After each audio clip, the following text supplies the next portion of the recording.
Daddy, wametufukuza school fees kwa shule. Sasa kama amekufukuza nataka nifanye nini? Si unaona anatoka kwa shamba. Ai bwana, sasa kama amenifukuza leo sitasoma.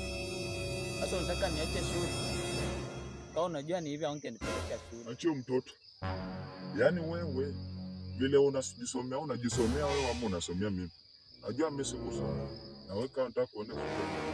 Kwani nini? Kwani walipe school fees? Kaa sasa chini, kaa chini. Sawa, wacha nikae hapa chini. Nikae hapa kwa bomba. Lama.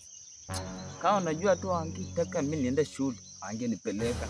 Serikali inalipa pesa gani kwa shule huko? Hataki kunipeleka aje. Abdalla kwa pesa. Kumbe kuna kitu yenye anafanya shule.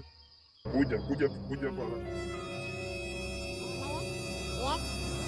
Unakuja. Kaa chini hapa. Takunisumbua. Ai baba. Wacha pia mimi nikae basi tu hapa na wewe.